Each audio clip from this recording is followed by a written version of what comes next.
Bom dia, amados. Vamos orar para a gente iniciar aqui mais uma Pegando-se as Escrituras.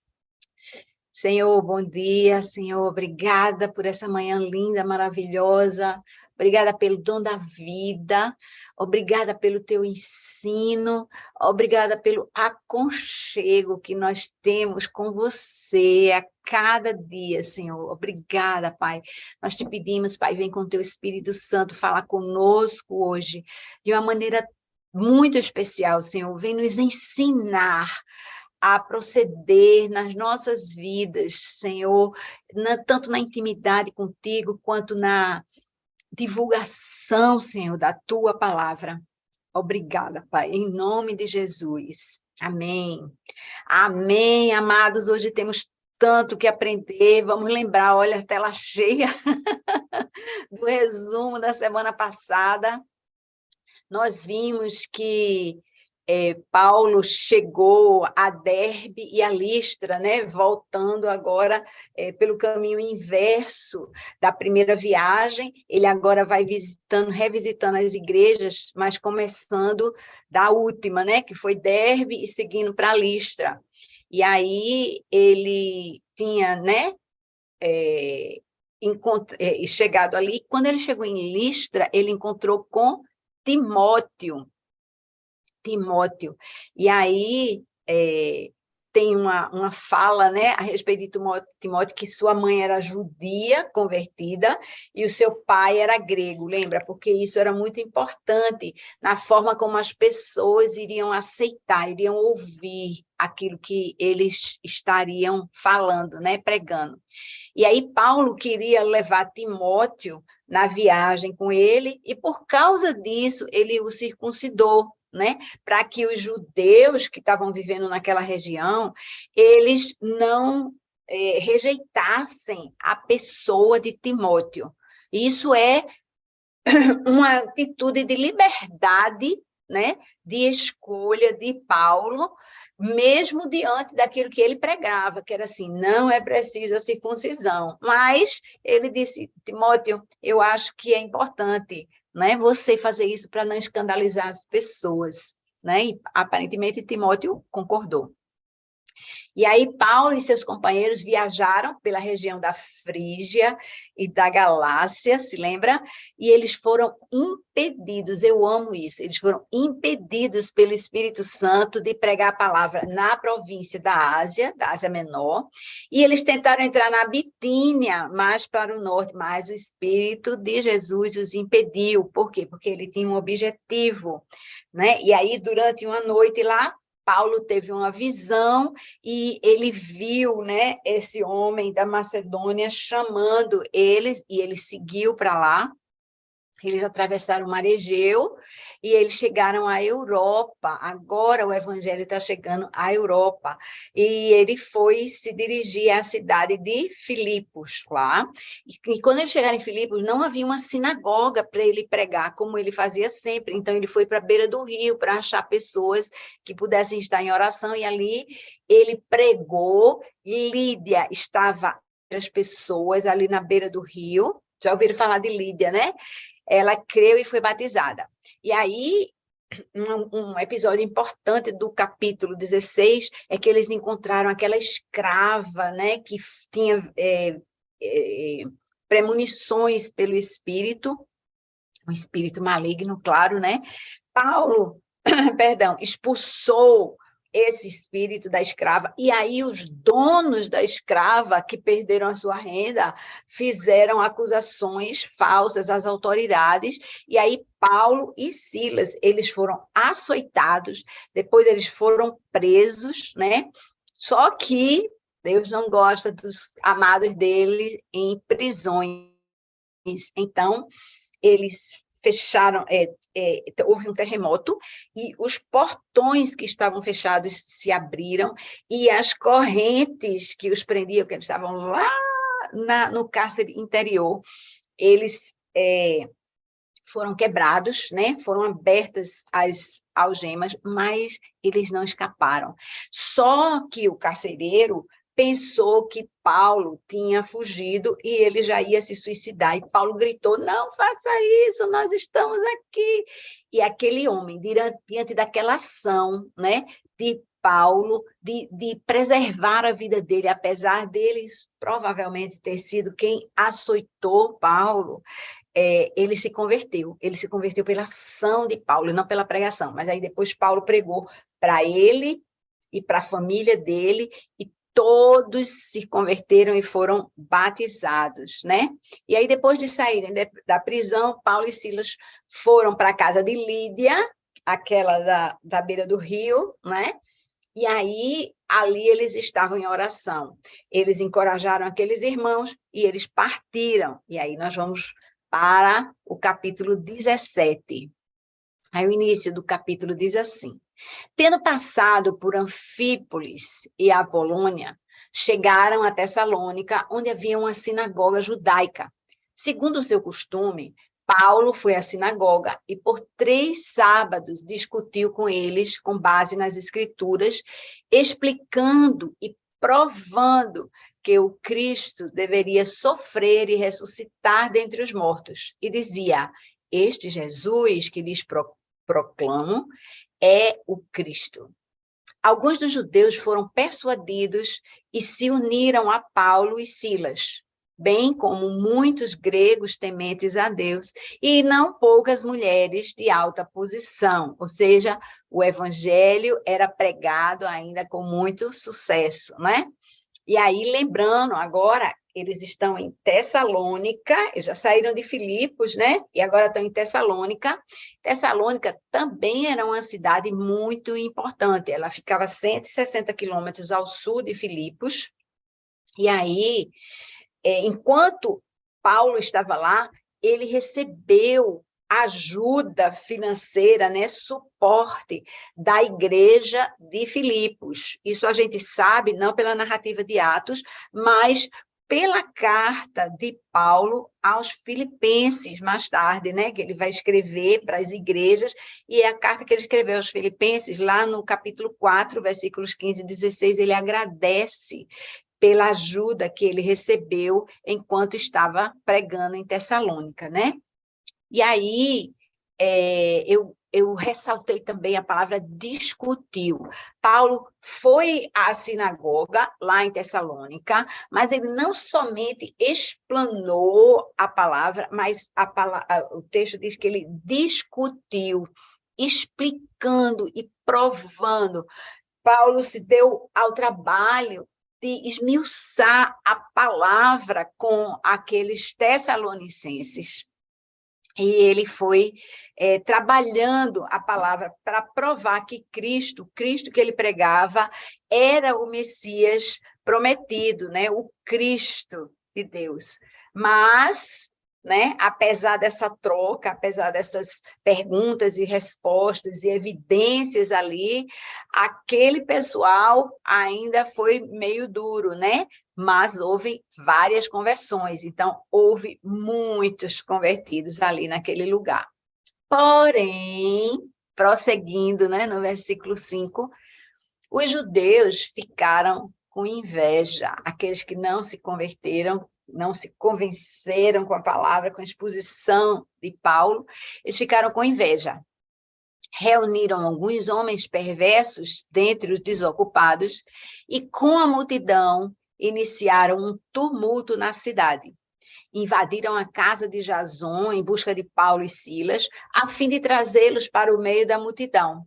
Contudo, não os achando, arrastaram Jason e alguns outros irmãos para diante dos oficiais da cidade, gritando: esses homens que têm causado alvoroço por todo o mundo, agora chegaram aqui, e Jason os recebeu em sua casa. Todos eles estão agindo contra os decretos de César, dizendo que existe um outro rei chamado Jesus. Ouvindo isso, a multidão e os oficiais da cidade ficaram agitados.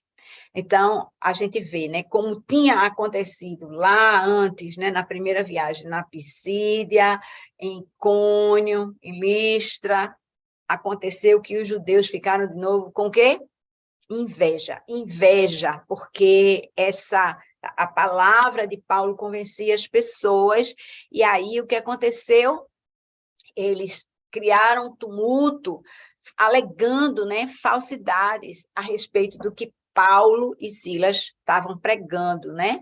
Então, a gente não sabe praticamente nada a respeito de Jason, né? Só que ele morava ali em Tessalônica, tinha abrigado Paulo e Silas aí, mas ele é uma pessoa, né, de relevância que foi citada nas Escrituras pelo que ele fez a esses homens, porque você vê que eles ali não tiveram apoio naquela cidade, né? Eles tiveram que receber recursos vindo da outra cidade de Filipos, porque ali em Tessalônica a barra estava pesada, mas Jason, ele foi, não somente ele hospedou Paulo e Silas, como depois ele sofreu, né, pela perseguição daqueles judeus lá.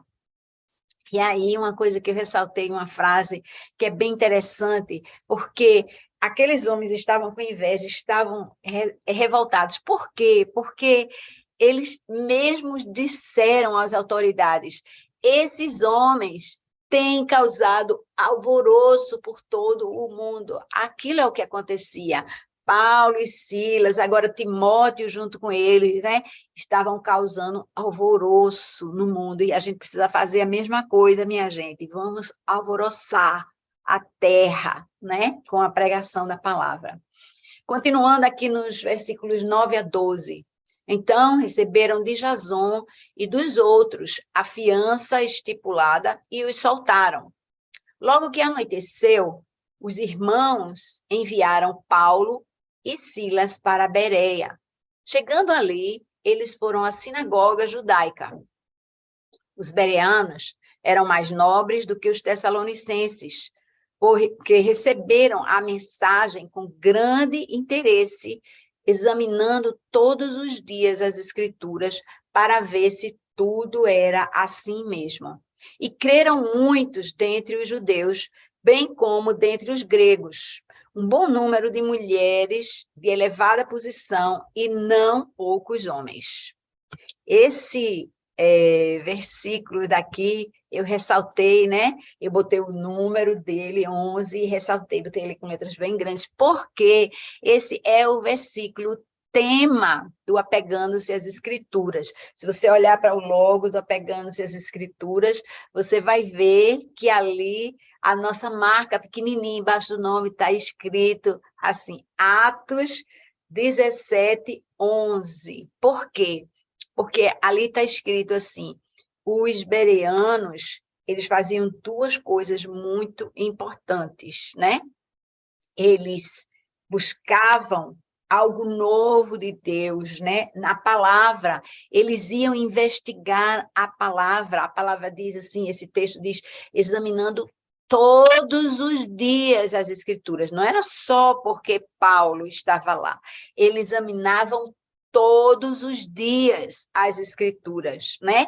E agora, diante daquilo que Paulo estava pregando, e a gente precisa entender, minha gente, o que Paulo trazia era uma grande novidade, principalmente para aquele povo que estava acostumado com uma tradição milenar, né? De um Deus que falava que tinha promessa de uma terra prometida, e ele falava tudo, só que eles não compreendiam, mesmo com Paulo explicando em detalhes que aquilo que Paulo estava dizendo era verdade. Mas os bereanos, e a palavra diz que eles eram mais nobres do que os tessalonicenses, os da cidade anterior, porque eles ouviram aquele Paulo, será que isso é verdade mesmo? Então, a dúvida, o questionamento, ele é lícito. Ele é lícito. A gente pode ser, será que eu? Será que não é? Será que esse pastor falou esse negócio? Será que isso está certo mesmo? A gente vai para a palavra de Deus e a gente verifica se é ou se não é. Esse é o nosso papel. Esse é o nosso papel. E os bereanos faziam isso. Eles examinavam as Escrituras para ver o que é coerente com a verdade, o que não é coerente com a verdade, verdade com V maiúsculo, né? A verdade absoluta de Deus ali. E aí a gente vê que eles buscavam a palavra, e eu notei aí, com o coração aberto e com a mente aberta. Mente para entender. Deus quer que a gente saiba exatamente quem ele é, como ele age. Deus não é, ele é um Deus de mistério, porque ele é tão maior do que a nossa mente pode capturar, mas ele quer se revelar a quem o busca, tá? Então vamos ficar ligado aí. E aí, alguns detalhes, né? Em preto, a parte inicial, para evitar mais confusão, eles pagaram a fiança, né? Jason, Paulo, Silas, e eles foram embora para evitar aquela confusão ali, né? Que tinha acontecido lá em Tessalônica, e eles foram para a cidade de Berea. E agora, em azul, lá no final está escrito assim, e creram muitos entre os judeus, né? A mensagem, ela era uma coisa difícil, mas na Berea, na cidade de Berea, as pessoas aceitaram, né? Ali, ele diz assim, muitos gregos, né? Muitas mulheres, e eles salientam mulheres de elevada posição. Por quê? Porque essas mulheres são importantes para a continuidade, né, daquela obra, que elas suportavam aqueles discípulos que levavam a mensagem. Só um instantinho, vamos passar agora para o versículo 13.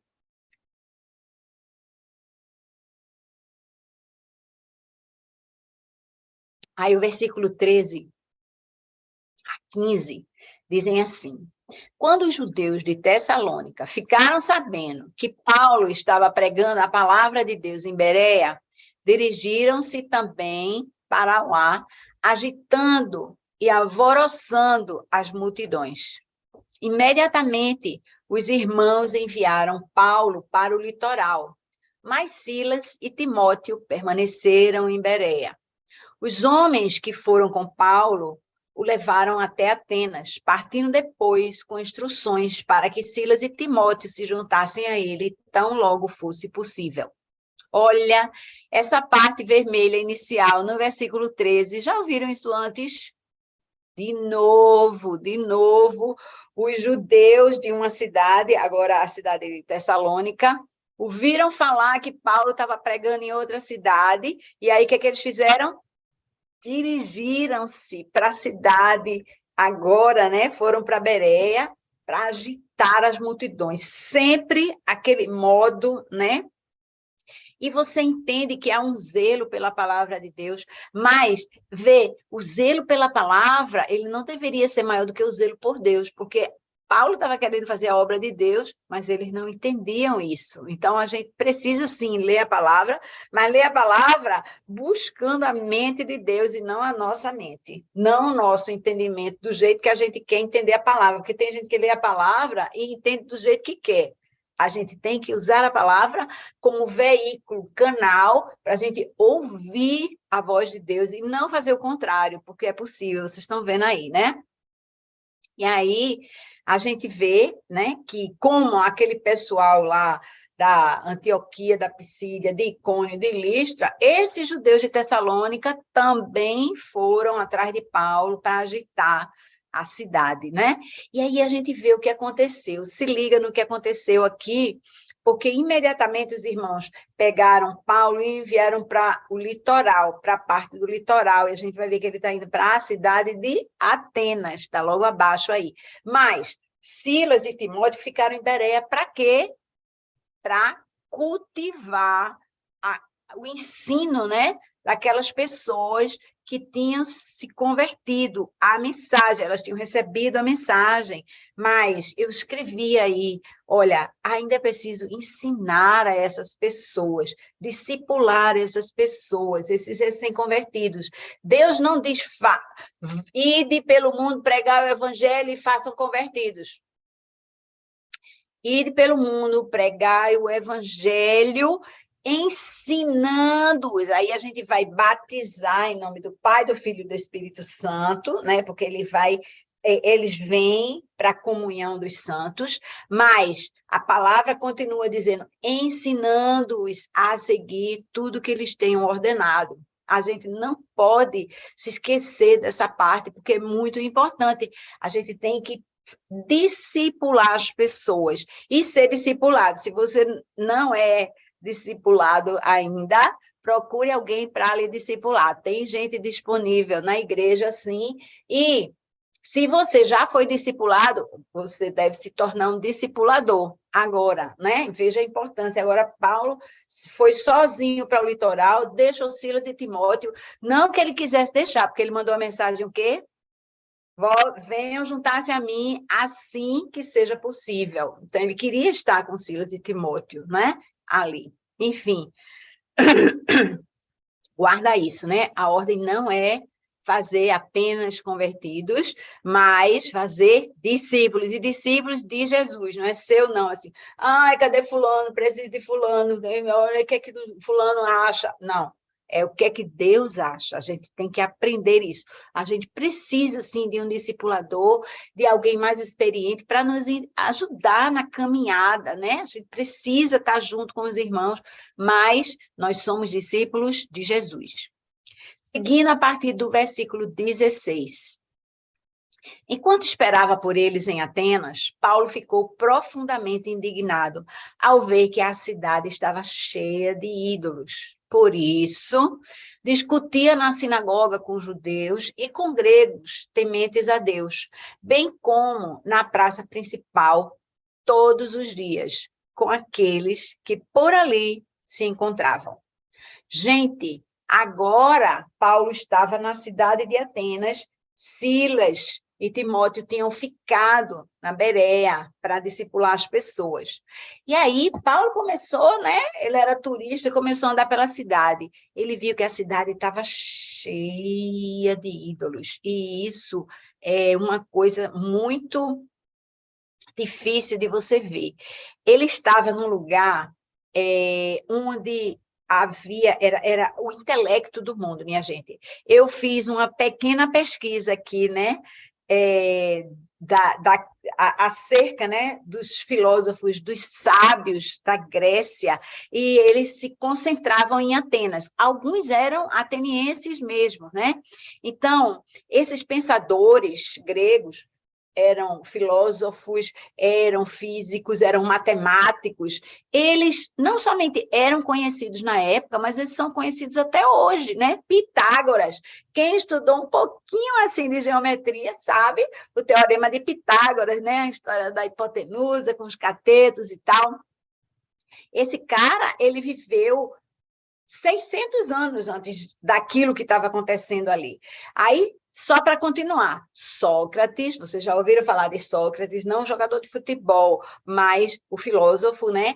Demócrito, Platão, Aristóteles, né? Uma série de nomes que são conhecidíssimos, né? Ainda hoje. E naquela época eles eram assim. E havia ali em Atenas um ambiente onde isso era discutido. E agora, o que isso levava? Você vê que o intelecto humano ele é limitado. Embora houvesse tanta cultura, né? Tantas ideias novas, esses homens eram filósofos e eles são respeitados até hoje, mas a cidade era cheia de ídolos. E esses ídolos, eles estavam ali há muito tempo, né? Eles foram colocados ali, eu vi a história, né? Por causa de uma fome, papapá, e aí eu vi uma ideia, a gente vai falar um pouco mais para frente de quem fez isso. Mas aí o que aconteceu? Vendo esses ídolos, Paulo ficou indignado, ele não esperou Silas chegar, né, com Timóteo para se juntar a ele começou a pregar, porque a palavra diz assim, ele viu, havia uma estimativa ali de 3 ídolos para cada pessoa. Tinha mais ídolo do que gente ali em Atenas, minha gente. E aí o que acontece? Com isso, Paulo ficou indignado, né? Uma indignação santa, e ele discutia a respeito disso dentro da sinagoga com os judeus e os gregos que eram tementes a Deus. Você vê, as sinagogas estavam cheias de gente que temia a Deus, mas eles eram influenciados pelos judeus com quem eles conviviam ali. E Paulo estava discutindo com eles, mas não somente na sinagoga, ele ia para a rua e discutia na rua também com quem ele encontrasse, né? Ele não conseguia ficar quieto, esperando. E aí, prosseguindo no texto, alguns filósofos epicureus e estoicos começaram a discutir com ele.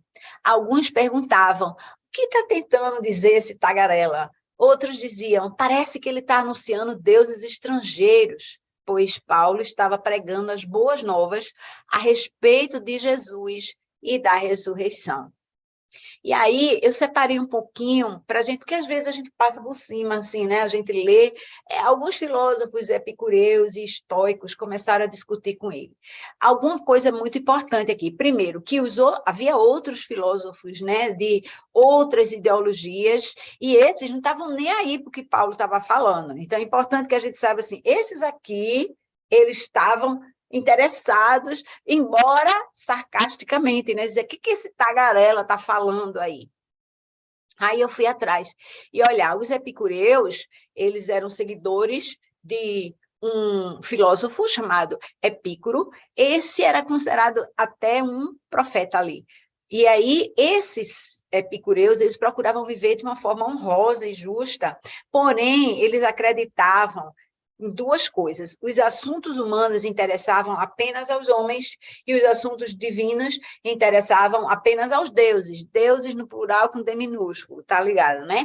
E eles buscavam o prazer moderado na busca da felicidade. Então, eles pensavam que a felicidade estava no prazer humano e com moderação, para você estar no controle ali. Então, a ideia era: comamos e bebamos, porque amanhã morreremos. Era uma ideia de uma vida fútil e limitada.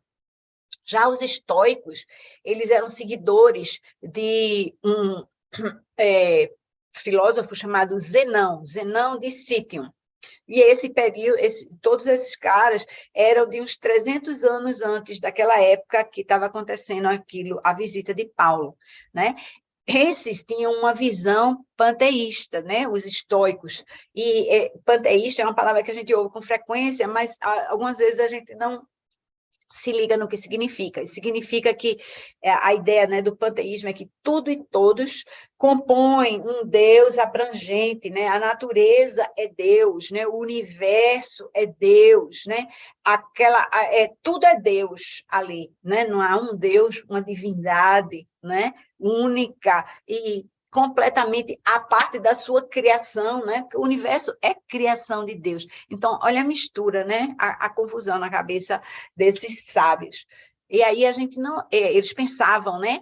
Nós não podemos mudar o nosso destino, então está tudo definido, está tudo marcado e nós temos que suportar aquilo que nos vem. Então a filosofia deles era o autodomínio e a indiferença diante das adversidades. E Paulo vinha agora falando de um Jesus, né, que era diferente, que transformava a vida das pessoas, que ressuscitou e fazia tudo novo. Então, esses epicureus e os estoicos ficaram curiosos. E aí, Paulo vai fazer a sua explicação, né? Então, Paulo, né, o levaram a uma reunião do Areópago, onde lhe perguntaram: podemos saber que novo ensino é esse que você está anunciando? Você está nos apresentando algumas ideias estranhas e queremos saber o que elas significam. Todos os atenienses e estrangeiros que ali viviam não cuidavam de outra coisa senão falar e ouvir as últimas novidades. Gente, o povo daquela cidade vivia de ouvir e falar novidade. Ai, agora estão falando da rainha da Inglaterra que morreu, e agora vai ser Charles ou vai ser o William, e não sei o quê, e eu estou ali. Ai, agora é a Copa, vai a Copa para lá, a Copa para cá, e a gente está sempre com uma novidade, né, do momento. Ah, tu soubesse, visse, né, aquela coisa. Então, as pessoas viviam nessa futilidade de vida. E aí, foi o fato a ideia de Jesus, né, a pessoa do Cristo e a ressurreição, foi que levantou a curiosidade deles. A novidade era alguma coisa assim: vamos investigar, vamos ver o que é isso aí. Deu oportunidade a Paulo de falar no Areópago. E aí, continuando no versículo 22, então Paulo levantou-se na reunião do Areópago e disse: Atenienses, vejo que em todos os aspectos vocês são muito religiosos, pois, andando pela cidade, observei cuidadosamente seus objetos de culto e encontrei até um altar com essa inscrição: ao Deus desconhecido. Ora, o que vocês adoram, apesar de não conhecerem, eu lhes anuncio. Gente, Paulo, ele, quando começou a falar com aqueles homens, ele não pregou a partir das escrituras, como ele fazia lá na sinagoga. Lembra que Paulo discutia na sinagoga, ele discutia as escrituras com aqueles homens? Não, aqui a estratégia era outra. Ele começou a partir de religião em geral, né? Eu vejo que vocês são religiosos, né? E algo que era atraente para aquelas pessoas, né? Eles tinham muitos deuses. Ele disse: eu vi que há muitos deuses por aqui, a cidade está cheia de altares. Tem até esse altar aqui ao Deus desconhecido. E aí, esse altar, né, do Deus desconhecido, não era um só, na verdade, né? Mas vários altares que estavam espalhados pela região. Por quê? Porque houve uma praga que veio sobre a cidade de Atenas 600 anos antes, né, antes da visita de Paulo, e aquele Epicureu lá, né, o fundador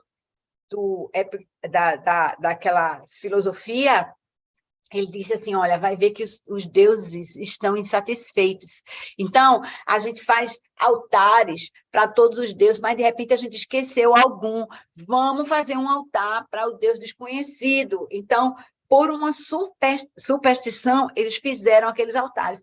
E isso abriu um canal para Paulo. Minha gente, eu já vi ensinos de evangelistas.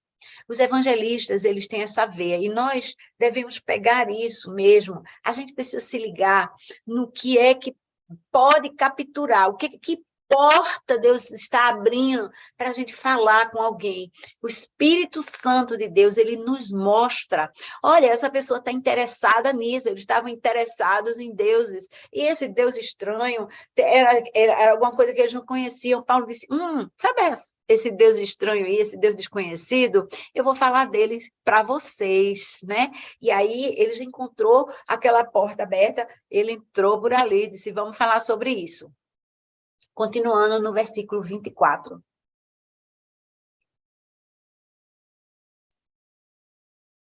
Paulo falando, né?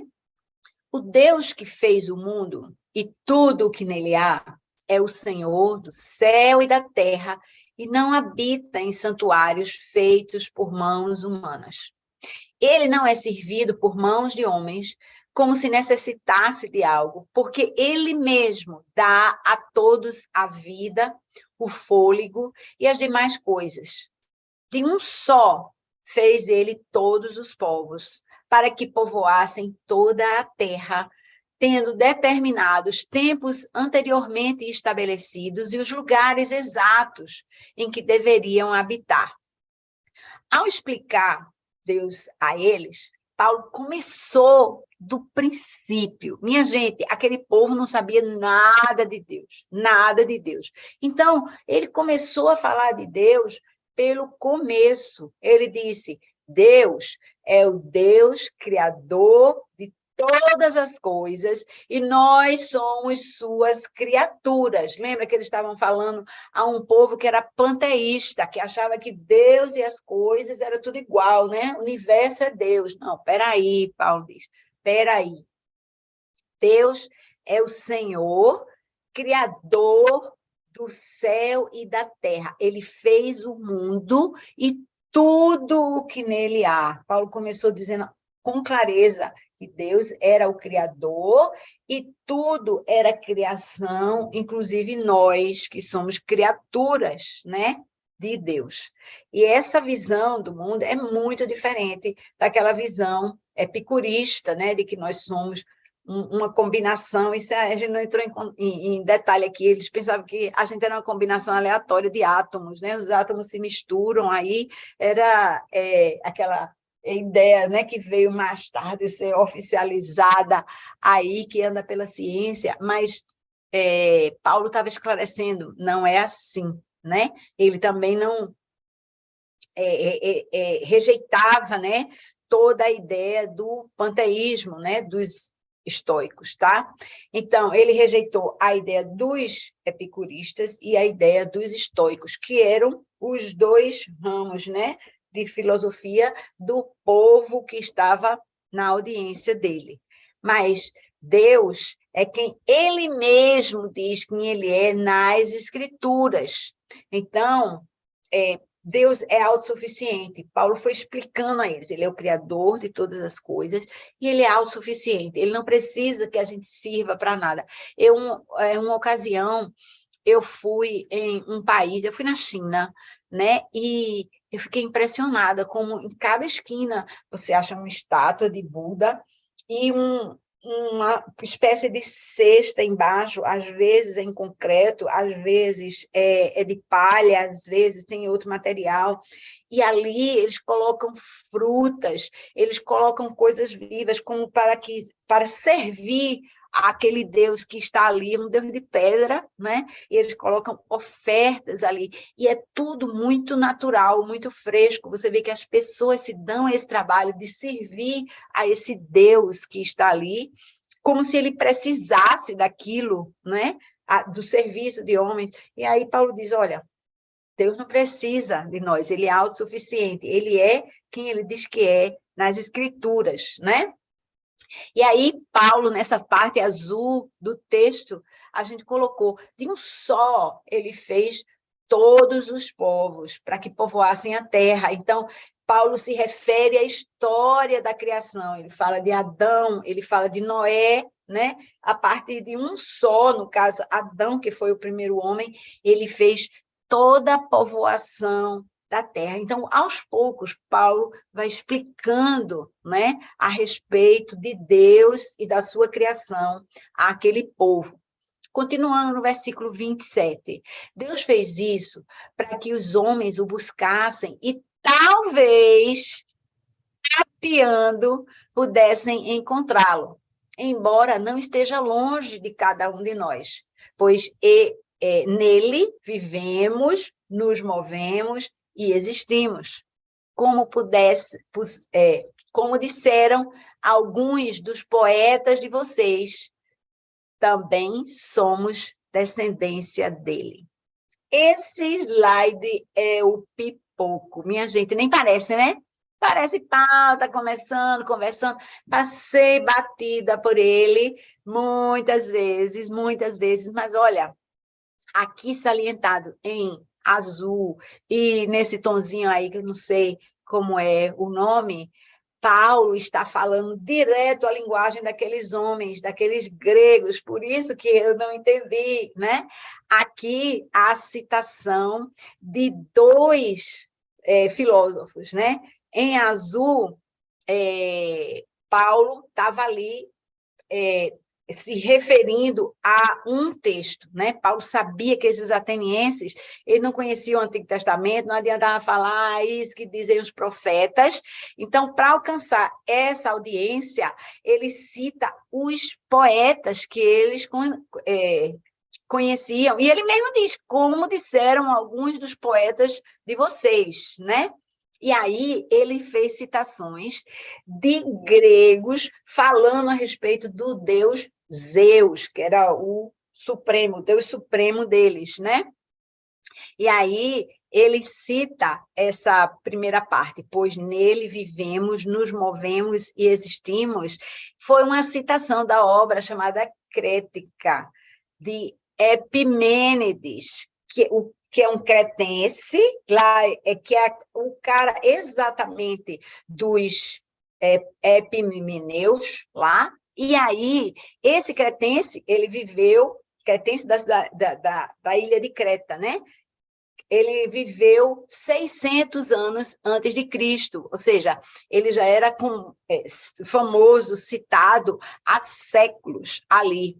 E aí, o outro trecho que ele diz no final do versículo 28, diz, também somos descendência dele, é citação de dois poemas, na verdade. Um chamado Hino a Zeus, de um filósofo chamado Cleanto, que é um estoico, né, da filosofia estoica grega, e outra citação de outro poema chamado Fenômenos, de um outro filósofo chamado Arato. Todos dois, Cleanto e Arato, de cerca também de 300 anos antes dessa visita. Então, você vê que dentro da filosofia grega havia já falas, né, que remetiam ao nosso Deus, embora eles se referissem no texto a Zeus, mas é interessante, né? Porque Paulo pode usar isso como um canal, né, de levar a Deus. Deus usa, minha gente, todo artifício, ele dá quando eu digo artifício, é a estratégia, sabe? Da gente alcançar as pessoas no seu entendimento limitado, no seu entendimento, porque a gente às vezes fica batendo na mesma tecla. Olha aqui o que está na palavra, olha aqui o que está na palavra. A palavra é importante quando você dá valor a ela, né? Se você não dá valor, são letras. As pessoas não vão entender a partir dali. E aí a gente vê que Paulo, ele se refere à obra do Epimênides também em outros momentos. A gente vai encontrar uma citação dele lá em Tito, no livro de Tito, capítulo 1, versículo 12, está escrito assim: um dos seus próprios profetas chegou a dizer, cretenses, sempre mentirosos, feras malignas, glutões, preguiçosos. Isso é Paulo escrevendo para Tito, o pupilo dele, que trabalhou com ele na ilha de Creta. Essa parte da história a gente ainda não viu. Mais tarde, Paulo faz aquelas cartas, né? Aquelas cartas sacerdotais, cartas para um pupilo dele, mas ele sabia que essa carta ia ser lida em público também, né? Ele escreveu isso para Tito. E Paulo também cita um ateniense chamado Menandro, lá em 1 Coríntios 15, 33. Então, Paulo, a gente sabe que Paulo era sábio, minha gente, mas você não vê Paulo falando da sabedoria dele a respeito dos filósofos gregos em outro contexto. E esses coríntios, a gente vai ver que ele vai ser o seguinte, né? Domingo que vem a gente vai falar sobre esses coríntios daí, que estão lá pertinhos aí. Então, ele estava falando num contexto onde as pessoas sabiam o que ele estava falando, e ele usa isso para apontar para Deus. Prosseguindo no texto, assim, visto que somos descendência de Deus, volta aqui, olha, gente, vê aqui, nessa citação, né? Ó, tá vendo aqui no finzinho, no versículo 28, também somos descendência dele. Pedro pegou o gancho aqui e ele diz, assim, visto que somos descendência de Deus, não devemos pensar que a divindade é semelhante a uma escultura de ouro, prata ou pedra feita pela arte e imaginação do homem. No passado, Deus não levou em conta essa ignorância, mas agora ordena que todos, em todo lugar, se arrependam, pois estabeleceu um dia em que há de julgar o mundo com justiça por meio do homem que designou. Quem é esse homem? Devia ser esse homem com H maiúsculo, né? E deu provas disso a todos, ressuscitando dentre os mortos. Olha o que Paulo está fazendo. Ele pegou o escrito, né, de dois, eu insisto aqui, minha gente, ele pegou o escrito de dois filósofos gregos, que dizia também somos descendência dele, e ele puxou por ali, e ele foi falar a respeito de Jesus, tá? Paulo falou sobre a nossa responsabilidade para com Deus, né? Porque nós somos sua descendência. E como descendentes, nós somos responsáveis por ter ideias corretas a respeito de quem Deus é e não ficar imaginando qualquer coisa, né? E aí ele fala essa coisa de escultura de ouro, escultura de prata, escultura de pedra, isso é tudo imaginação do homem. Mas, e tudo bem, antes Deus não estava colocando, né, peso a respeito disso, a respeito dessa ignorância nossa, mas agora é hora de vocês se arrependerem. Olha como Paulo chama aquele povo ao arrependimento. Aí ele diz assim, olha, um dia o mundo vai ser julgado com justiça. Por quem? Por Jesus. Então, a gente precisa se ligar agora. Vocês fizeram isso tudo aí, louvaram esses deuses desconhecidos, mas agora eu estou apresentando para vocês o Deus verdadeiro, o Deus único, né? Único no singular e com letra maiúscula, né? E aí ele aponta para Jesus, aquele que ressuscitou dentre os mortos. Então, Paulo arrumou um jeito, né, de usar a ideia dos deuses gregos para trazer esse povo ao conhecimento da verdade absoluta. E aí, agora concluindo, versículos 32 a 34. Quando viram sobre a ressurreição dos mortos, alguns deles zombaram, e outros disseram, a esse respeito, nós o ouviremos outra vez. Com isso, Paulo retirou-se do meio deles. Alguns homens juntaram-se a ele e creram. Entre eles estava Dionísio, membro do Areópago, e também uma mulher chamada Dâmaris, e outros com eles. Eu botei um asteriscozinho aqui no final. Nós não vemos Lucas citar a ressurreição, né, dos mortos, mas, porque aqui está dizendo assim, quando ouviram sobre a ressurreição dos mortos, assim, mas Paulo não falou sobre a ressurreição, né? Aqui, provavelmente, Lucas, quem escreveu o livro de Atos, está apresentando uma versão curta desse discurso, dessa fala de Paulo, tá, minha gente? Então, é importante que a gente entenda que Lucas não retrata tudo o que foi falado ali, mas entende-se, por esse início do versículo 32, que Paulo antes tenha falado da ressurreição de Cristo ali, né? E aí ele tem que ter falado da morte de Cristo. Como é que você vai ressurgir se ele não morreu? E aí o que acontece? Alguns zombaram. O que a gente vê aqui são 3 grupos de pessoas, né? Tem as pessoas que escarneceram, que zombaram, que repudiaram a mensagem de Paulo.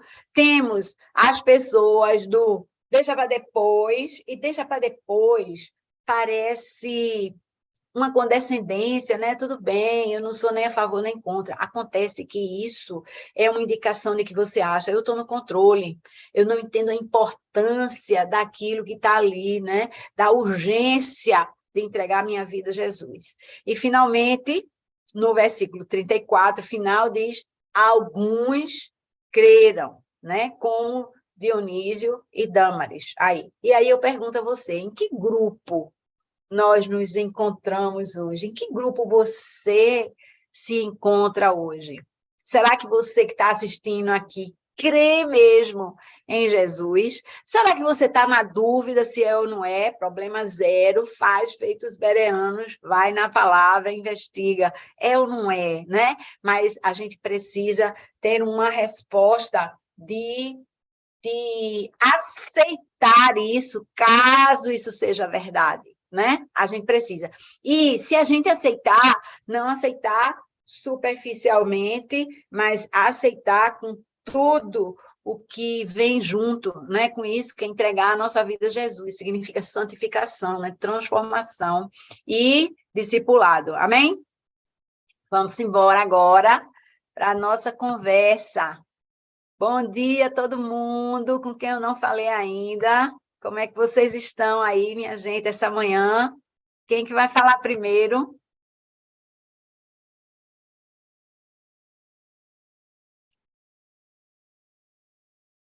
Vamos lá, gente. Muita coisa aqui, quase torrei minha cabeça essa semana, ouvindo sobre esses esses filósofos aí, viu? É muita coisa. Nem conto a vocês como Deus, ele fala conosco. Vocês já repararam que às vezes eu digo assim, a gente está falando num assunto aqui, não apegando-se, e tem a ver com o que está acontecendo na minha vida pessoal. Só boa, Kleine. Só rapidinho, vou dizer, minha gente, estou fazendo um curso chamado Ética Cristã, lá no seminário. Tudo a ver com Sócrates, Aristóteles, uma série de coisas. Aí Deus vai falando assim, a gente fala para eles falam para a gente, e a gente medita sobre isso, e estamos juntos nessa caminhada, Kátia. E se ele fala isso comigo, ele tem que falar isso com você também. Palavra de Deus fala conosco de uma maneira pessoal, amém? Vai, Cleime, vamos nessa, bom dia. Bom dia, querida. Eu também estudando lá no seminário, e diz uma lenda cristã que quando Paulo ele estava ali frente Areópago? Né? Areópago? Ao templo, ao altar do Deus desconhecido, que ele já sabia toda uma história que se contava de que houve uma praga. Isso. E essa praga não conseguiu, o povo fez altares para todos os deuses, sacrifício para todos os deuses, e que nenhum deus resolveu essa praga. Foi uma praga de gafanhotos, e nenhum deus resolveu. E aí foram falar com uma determinada pessoa, que eu não estou lembrada agora o nome, e que era um sábio, para saber o que eles fariam para disseminar tirar essa praga. E aí esse sábio, inclusive, pediu uma ilha em recompensa, que ele iria dar o caminho. E essa ilha foi dada a ele, e quando foi dada, ele disse: vocês têm que fazer um sacrifício, fazer um altar e um sacrifício para o Deus desconhecido, porque se vocês fizeram para todos os deuses e não conseguiram, então faça para o Deus desconhecido. E aí fizeram esse sacrifício para esse Deus desconhecido, e realmente essa praga cessou. E que Paulo, sabendo dessa história antiga, ele trouxe isso, que aquele Deus poderoso, aquele Deus que conseguiu trazer, resolver o problema que os outros deuses não conseguiram, aquele Deus poderoso é o nosso Deus. Então, Exato. ele já trouxe isso para o povo, né? E saber que aquele Deus desconhecido não é um Deus que ninguém sabe quem é, que não sabe o poder dele, mas é o Deus todo-poderoso. Eu acho isso impressionante, assim como é maravilhoso, né, o trabalhar de Deus na vida das pessoas. Exatamente, exatamente. É um fato, né? Essa história aconteceu 600 anos antes desse evento de Paulo ali, né? E Deus trouxe isso como um gatilho. Isso mesmo, Kleine. Aninha, bora lá, que massa. Bora, bom dia, bom dia. Eu anotei aqui, maravilha, eu amo esse discurso de Paulo aí, né? Eu sou louca por isso aí, esse discurso dele. Mas, assim, me chamou a atenção hoje a questão da estratégia, né? De como Deus deu estratégia a Paulo para falar, para discursar no meio daquelas pessoas, né?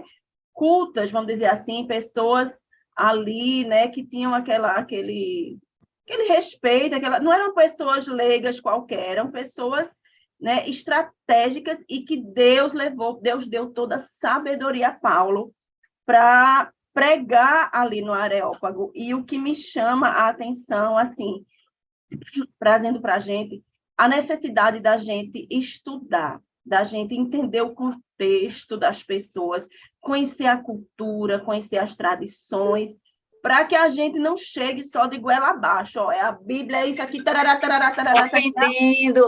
E pronto, né? Então, assim, a gente está atento, né? E a gente entender o contexto das pessoas, a história das pessoas. E aí, Kátia, só mais uma coisa que me levou lá para 1 Coríntios 9, quando Paulo, escrevendo, ele diz assim, ele diz, tornei-me judeus para os judeus, a fim de ganhar os judeus. Para com os que estão debaixo da lei, tornei-me como se estivesse sujeito à lei, a fim de ganhar os que estão debaixo da lei. E aí ele diz assim, para com os fracos, tornei-me fraco, para ganhar os fracos. Tornei-me tudo para com todos, para de alguma forma salvar alguns. Faço tudo isso por causa do evangelho, para ser coparticipante dele, né? Assim, tudo a ver, você se fazer, você chegar ali naquele ambiente e você entender e você fazer aquilo com um propósito maior, de ganhar aquelas pessoas, né? Então, assim, eu achei isso incrível, sabe? Como é importante a gente aprender, a gente estudar o contexto, a tradição, a vida, o que está por trás daquelas pessoas, e não só goela abaixo. Isso, e ter empatia, né? O que ela está pensando, o que ela está sentindo, né? Às vezes a pessoa está revoltada com Deus, né? Por alguma coisa, você diz, olha, eu entendo que você está magoado, eu entendo que você está perturbado, mas... E aí você vai chegando com calma ali, né? Muito importante a estratégia, né? Que Deus dá, e é o Espírito Santo que vai conduzindo, né? Quem vai ser a próxima pessoa a comentar aí, minha gente? Bora, bora. Fala aí o que está no seu coração. Deus queima, viu? Deus queima. Cara, tudo bem? Bom Nem dia. levantei a mão. Ó, me veio exatamente quando a Aninha estava falando a imagem de um camaleão, né? Porque o camaleão é um animal que, conforme ele vai passando, onde ele vai passando, ele vai mudando as cores, né? Para pegar a vegetação, para poder se igualar, né? Usa-se a expressão também confundir, mas é no sentido de se igualar ao que está ali, para se proteger, né? Então, não é a questão da gente se proteger, mas quando você tem um conhecimento que possa tocar o outro, é maravilhoso. Eu fiquei encantada. Eu perdi o iniciozinho, mas eu fiquei encantada, porque a gente sabe que é importante a gente ter esse conhecimento. Aninha, super bem colocado, Kátia, porque... E aí passou um camaleão assim na frente da minha imagem a trazer isso para vocês, porque eu acho que é isso que Deus quer, a gente se camaleando em cada lugar para atingir mais, para chegar a outros. Então, que seja a sabedoria dele, que é demais, e a gente fica cada vez mais... Eu fico cada vez mais encantada quando eu ouço comentários de Paulo, porque ele realmente se camaleava em qualquer lugar, né? Então, tá bom. Beijo. Ótimo. Bom dia para você. Beijo. Chama-se empatia, né? É falar a linguagem do outro, não é fazer uma fita, uma cena, né? Não é teatro, mas é empatia, é saber assim, o que a pessoa está pensando, e tem tudo a ver com comunicação, né? É uma coisa de você realmente comunicar-se, falar a linguagem que a pessoa entende. Amém. Kátia, e rápido, só para concluir aqui o que eu estava também, é a questão também do respeito, sabe? Do respeito, como ele trouxe respeito desde o começo, quando ele foi falar, né? Eu vejo que vocês são religiosos, depois ele cita os poetas gregos lá deles, então, em momento algum, ele chega se achando e dizendo, oh, o meu Deus é maior, o Deus dele é maior, ele sabe disso, mas a forma como você colocou, como ele colocou isso, né? Respeitando. Respeitando, muito importante isso, né? A gente respeitar o entendimento, a crença do outro, porque se ele está equivocado, né? A gente um dia já esteve também. Eu confesso que assim, eu não conhecia esse Deus. Eu achava que o Deus de verdade era um Deus entronizado lá no alto, que eu devia respeitar. Eu não achava que ele era brabo, né, vingativo, de jeito nenhum, mas eu achava que ele era distante, e ele não é, né? Paulo está apresentando aqui um Deus que você pode encontrar, nem que seja tateando, quer dizer que você está cego, né? Você não está no meio da escuridão, mas você pode encontrar, nem que seja tateando, ali, um Deus verdadeiro. Vai, mais um aí, antes da gente chamar o pastorzão, minha gente. Quem quer falar e pegar essa oportunidade aí?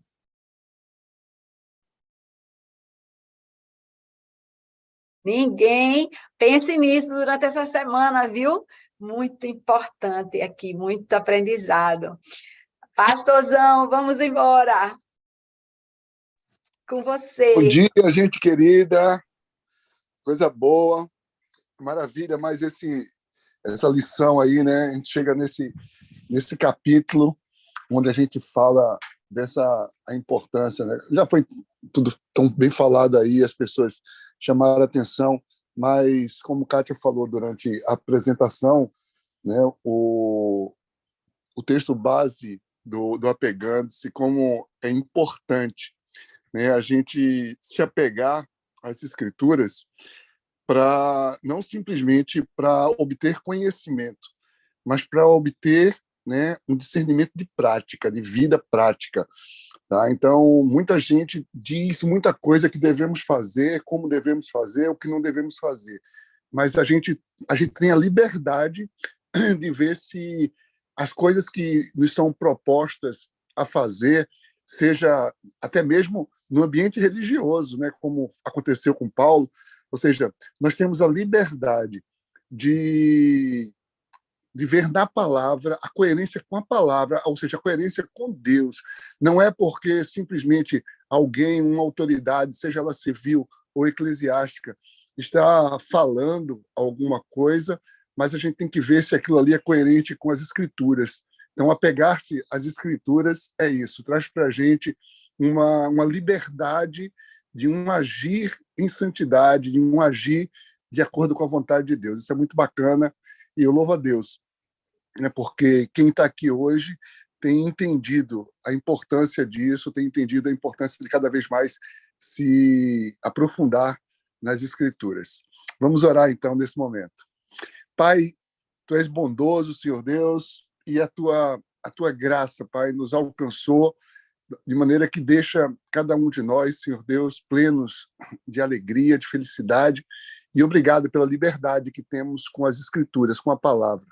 Dai-nos, Senhor Deus, hoje um dia de celebração, Pai, de exaltar o Teu nome. Pai, nesse tempo de advento, queremos cada vez mais nos aproximar, Pai, nos apropriar de toda essa liberdade que nos foi dada mediante Jesus Cristo.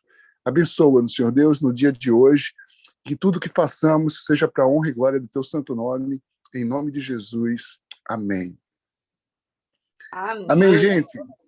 Jesus abençoe cada um. Esperamos vocês hoje nas nossas celebrações. Estaremos lá, estou a caminho já. Então, que a gente possa hoje, né, estar juntos nessa celebração. Hoje a gente vai ter um tema, né? O tema hoje do Acendendo a Luz, né? Acendendo a Luz, é sobre a obediência, né? Obediência. Então, obediência é algo que é um desafio, um grande desafio para cada um de nós. Vamos juntos, então. Jesus abençoe. amém, amém. Amém, amém. Bom dia para todos. Deus abençoe. Obrigada por Bom ouvir. dia, beijos. Oi. Filha, domingo que